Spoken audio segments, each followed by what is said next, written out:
Welcome to my channel JMSC Jainik math science education. આજે આપણે ધોરણ 8 વિજ્ઞાનની અંદર 7 ચેપ્ટર 7 કિશોરાવસ્થા તરફનું સ્વઅધ્યયન પોથી સોલ્યુશન જોવાના છે. જો આ ચેનલ ઉપર તમે પહેલી વાર હોય તો ચેનલને સબસ્ક્રાઈબ કરજો અને બેલ આઇકોનને ઓલ પર સેટ કરજો જેથી નવા આવનાર વિડીયો તમને મળતા રહે. તો આપણે જોઈએ.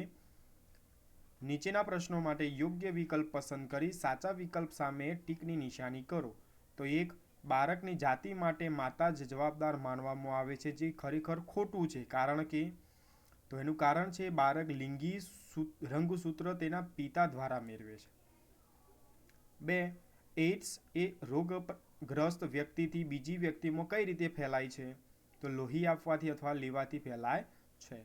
3, ટેડપોલના પરિવર્તન માટે નીચેના ઘટકો પૈકી પાણીમાં કયો ઘટક ઉપલબ્ધ હોવો જોઈએ? તો આયોડિન હોવો જોઈએ. 4, ઋતુસ્રાવ માટેનો સામાન્ય સમયગાળો શું હોય છે? તો 28 થી 30 દિવસનો સમયગાળો હોય છે. 5, સ્ત્રીઓમાં પ્રજનનક્ષમ તબક્કા કેટલા દાયકાઓ સુધી ચાલુ રહે છે? તો 3 દાયકાઓ સુધી એ ચાલુ રહે છે. 6, ગર્ભાવસ્થાથી ગર્ભ વિકાસ સુધીની ક્રિયાઓ નીચે આપેલ છે, તેને સાચા ક્રમમાં ગોઠવો. 1, અંડકોષ પરિપક્વ બનવો, અંડકોષ ફલન થવું, અંડકોષ મુક્ત થવું, ગર્ભાશયની દિવાલમાં ગર્ભનો સમાવેશ થયો. તો અહીંયા ત્રીજો વિકલ્પ સાચો છે, એટલે કે પહેલું આવશે અંડકોષ પરિપક્વ બનવો, અંડકોષ મુક્ત થવો, 2, અંડકોષનું ફલન થવું અને છેલ્લું ગર્ભાશયની જાડી દિવાલમાં ગર્ભનો સમાવેશ. માગ્યા પ્રમાણે પ્રશ્નોના યોગ્ય જવાબ આપો. 7, કિશોરાવસ્થા એટલે શું? તો મનુષ્યના જીવનકાળની એવી અવસ્થા કે જ્યારે તેને પ્રજનનની પરિપક્વતા પ્રાપ્ત થાય છે, તે અવસ્થાને કિશોરાવસ્થા કહેવાય છે. 8, પિટ્યુટરી ગ્રંથિને પ્રમુખ ગ્રંથિ એટલે કે માસ્ટર ગ્લેન્ડ તરીકે શા માટે ઓળખવામાં આવે છે? તો બધી જ અંતઃસ્રાવી ગ્રંથિઓએ પિટ્યુટરી ગ્રંથિ દ્વારા વિવિધ અંતઃસ્રાવના માધ્યમ દ્વારા મળતા આદેશ અનુસાર જ પોતાના અંતઃસ્રાવ મુક્ત કરે છે. તેથી પિટ્યુટરી ગ્રંથિને પ્રમુખ ગ્રંથિ કહેવાય છે. 9, અંતઃસ્રાવી તંત્રનું કાર્ય શું છે? તે શેનું બનેલું હોય છે? તો અંતઃસ્રાવી તંત્ર એ શરીરના શારીરિક, માનસિક અને બૌદ્ધિક કાર્યના વિકાસનું કાર્ય કરે છે અને તે વિવિધ રસાયણોનું બનેલું હોય છે. 10, કિશોરાવસ્થા દરમિયાન કિશોરીના વિકાસ પર સમતોલ આહારનું મહત્વ જણાવો. તો કિશોરાવસ્થા એ તીવ્ર વૃદ્ધિ અને વિકાસની અવસ્થા છે અને સમતોલ આહારમાં કાર્બોદિત, પ્રોટીન, ચરબી, વિટામિન્સ, ખનિજ ક્ષાર બધું જ મળવું જોઈએ, જેથી કિશોર બાળકોને સમતોલ આહાર લેવાની જરૂરિયાત હોય છે. સમતોલ આહાર લેવાથી કિશોર બાળકોના સર્વાંગી વિકાસ થાય છે. આમ કિશોરાવસ્થા દરમિયાન સમતોલ આહાર લેવો જોઈએ. 11, પૂરા નામ આપો. HIV એટલે કે human immuno deficiency virus. AIDS તો એક્વાયર્ડ ઇમ્યુ ડિફિશિયન્સી સિન્ડ્રોમ. 12, કિશોરાવસ્થા દરમિયાન કિશોરીઓને પોતાના શારીરિક સ્વાસ્થ્ય માટે શું ધ્યાન આપવું જોઈએ? તો કિશોરીઓની શારીરિક તેમજ માનસિક તંદુરસ્તી તે વ્યક્તિનું સ્વાસ્થ્ય કહેવાય છે. કોઈપણ ઉંમરની વ્યક્તિના શરીરને સંતુલિત રાખવા સંતુલિત આહારની જરૂર હોય છે, માટે કિશોરીએ પોતાનું સ્વાસ્થ્ય જાળવવા સમતોલ આહાર લેવો અને કસરત કરવી જોઈએ. લોહથી ભરપૂર ખોરાક જેવા કે લીલા પાંદડાવાળા શાકભાજી, ગોળ, સંતરા અને આમળા કિશોર માટે સારા છે. 13, જ્યારે સલમા તેનો 12મો જન્મદિવસ ઉજવે છે, તેના મોં પર ખીલ જોવા મળે છે, તેથી તે મૂંઝવણ અનુભવે છે. તમે તેને કઈ રીતે સમજાવશો? તો સલમાને સમજાવીશું કે કિશોરાવસ્થા દરમિયાન પ્રસ્વેદ અને તૈલી ગ્રંથિનો સ્રાવ વધી જાય છે, જેના કારણે ચહેરા ઉપર ખીલ જોવા મળે છે. એક સામાન્ય ઘટના છે.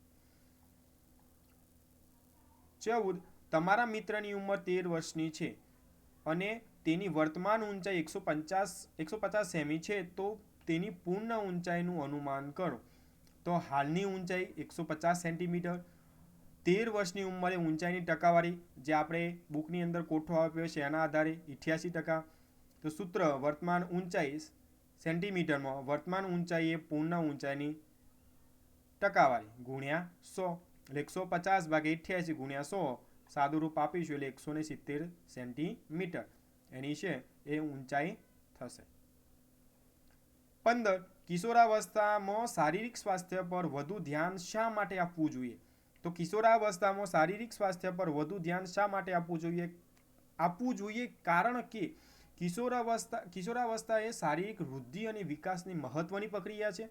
જો તેના પર વધુ ધ્યાન ન આપીએ તો શારીરિક સુઘડતા પ્રાપ્ત થતી નથી. માટે સર્વાંગી વિકાસ માટે સ્વાસ્થ્ય પર વધુ ધ્યાન આપવું જોઈએ. 16.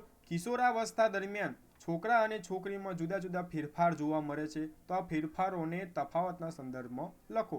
તો છોકરામાં થતા ફેરફાર તો અવાજ ફાટી જવો, દાઢી મૂછ ઉગવી, ગુપ્ત અંગો અને બગલમાં વાળ ઉગવા, છાતી પર વાળ ઉગવા, શુક્રકોષો ઉત્પન્ન થાય. આ છોકરામાં થતા ફેરફાર છે. છોકરીમાં થતા ફેરફાર કયા? તો અવાજ ઊંચો અને તીનો બને, બગલ અને ગુપ્ત અંગો પર વાળ ઉગે, સ્તનનો વિકાસ, અંડકોષ ઉત્પન્ન થવો. પ્રશ્ન 17. એક વર્ષમાં તમારામાં અને તમારા મિત્રોમાં થયેલા ફેરફારો અને ટેવોની નોંધ કરો. તે યોગ્ય છે કે અયોગ્ય તેનું વર્ગીકરણ કરો. તો યોગ્ય ફેરફાર: ગુપ્ત અંગો પર વાળ ઉગવા, અવાજ ઘોઘરો થયો, ઊંચાઈમાં વધારો થયો, દાઢી મૂછ ઉગવી, આકર્ષણ અનુભવે છે. આ બધા યોગ્ય ફેરફાર છે. અયોગ્ય ફેરફારની અંદર ગુસ્સો આવે છે તો એ અયોગ્ય ફેરફાર છે. 18. ખોરાકમાં આયોડિનની ઉણપથી થતા રોગનું નામ જણાવી તેના વિશે નોંધ લખો. તો ગોઈટર આયોડિનની ઉણપથી થતો રોગ છે. ગોઈટર એ થાઇરોક્સિનના અપૂરતા અથવા નહિવત પ્રમાણથી ઉત્પન્ન થાય છે, જેના કારણે ગળાનો ભાગ ફૂલીને મોટો થઈ જાય છે અને શ્વાસ લેવામાં પણ તકલીફ ઊભી થાય છે. 19. તમે સરકારી દવાખાનાની મુલાકાત લીધી હશે. ત્યાં જુદા જુદા રોગોના ચાર્ટ્સ લગાવેલ હોય છે. તમે ત્યાં એઇડ્સ વિશેનો પણ ચાર્ટ જોયો હશે. સરકારી કે અન્ય દવાખાનામાં લગાવેલ એઇડ્સના પોસ્ટર્સની મદદથી તેને ફેલાવતો અટકાવવાના ઉપાયો લખો. તો જાતીય સમાગમ કરતી વખતે નિરોધનો ઉપયોગ કરવો જોઈએ. એઇડ્સ ગ્રસ્ત વ્યક્તિની રોજિંદી ક્રિયાઓ માટે વપરાતી વસ્તુઓનો ઉપયોગ ન કરવો જોઈએ. 20. ગુજરાતમાં દર 1000 પુરુષોએ સ્ત્રીઓની સંખ્યાનો દર કેટલો છે? શું આ આપણા માટે ચિંતાજનક છે? શા માટે? તો ગુજરાતમાં દર 1000 પુરુષોએ સ્ત્રીઓની સંખ્યા માત્ર 700 થી 800 છે, જે આપણા માટે ખરેખર ચિંતાનો વિષય છે. જો સ્ત્રીઓની સંખ્યા ઘટવા લાગશે તો સૃષ્ટિ જોખમમાં મુકાશે અને મૃત્યુ દર અને હિંસા વધી જશે. 21. મનુષ્યમાં જન્મનાર સંતાન છોકરો હશે કે છોકરી તે કોના રંગસૂત્રોથી નક્કી થાય છે તે સમજાવો. તો મનુષ્યના કોષોના કોષ કેન્દ્રમાં 23 જોડ રંગસૂત્રો આવેલા હોય છે. તેમાંથી 2 રંગસૂત્ર લિંગી રંગસૂત્રો હોય છે, જેને એક્સ અને વાય રંગસૂત્ર કહે છે. સ્ત્રીમાં એક જ એક્સ રંગસૂત્ર અને પુરુષમાં એક એક્સ અને એક વાય રંગસૂત્ર આવેલા હોય છે. જેથી જો સ્ત્રીના એક્સ રંગસૂત્ર સાથે જો પુરુષનું એક્સ રંગસૂત્ર જોડાય તો XX એટલે કે છોકરીનો જન્મ થાય અને સ્ત્રીના રંગસૂત્ર સાથે પુરુષનો વાય રંગસૂત્ર જોડાય તો XY એટલે કે છોકરાનો જન્મ થાય છે. 22. શું છોકરા અને છોકરીના વિકાસ સમાન દરથી થાય છે? ના, છોકરા કરતાં છોકરીનો વૃદ્ધિ દર ઝડપથી હોય છે.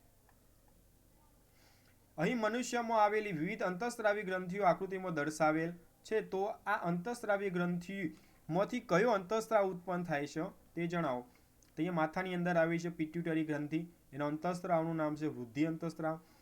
થાઇરોઇડ ગ્રંથિ ઘરાની અંદર આવેલી છે. થાઇરોક્સિન, એડ્રિનલ ગ્રંથિ, એનામાંથી અંતઃસ્રાવ એડ્રિનાલિન ઉત્પન્ન થાય છે. સ્વાદુપિંડ તો એનું અંતઃસ્રાવ ઇન્સ્યુલિન ઉત્પન્ન થાય છે. અંડપિંડ તો ટેસ્ટોસ્ટેરોન અંતઃસ્રાવનું નામ છે. શુક્રપિંડ તો ઇસ્ટ્રોજન. 24. મનીષભાઈ ભોજનમાં ફક્ત દાળ ભાત ખાય છે. તે અવારનવાર બીમાર પડે છે. તે બીમાર ન પડે તે માટે તમે તેના ભોજનમાં કેવા પ્રકારના બદલાવ સૂચવશો? શા માટે? તો દાળ ભાતમાં પૂરતા પ્રમાણમાં પ્રોટીન, વિટામિન્સ અને કાર્બોહાઈડ્રેટ મળી શકતા નથી. એ માટે આપણે મનીષભાઈને ભોજનમાં રોટલી, દાળ ભાત, લીલા શાકભાજી, દૂધ, ગોળ, સંતરા, આમળા વગેરે બધા જ પ્રકારનો સમતોલ આહાર ખાવો જોઈએ. 25. ઋતુસ્રાવના વિષયમાં સમાજમાં પ્રવર્તતી ખોટી માન્યતાઓ જણાવો. તો મંદિરને અડવું નહીં અથવા મંદિરમાં જવું નહીં, રસોઈ બનાવવી નહીં, પર પુરુષને જોવાથી પ્રેગ્નેન્ટ થઈ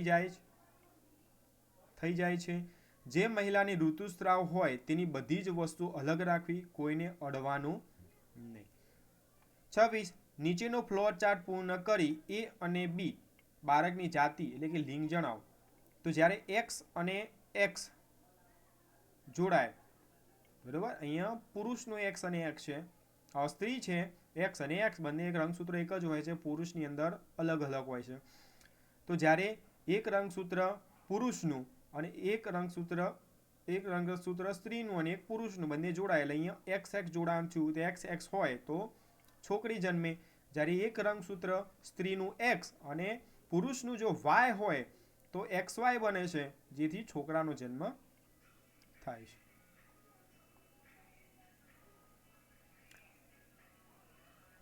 તો આજે આપણે ધોરણ 8 ચેપ્ટર 7 કિશોરાવસ્થા તરફનું સ્વાધ્યાયન પોથીનું સોલ્યુશન જોયું.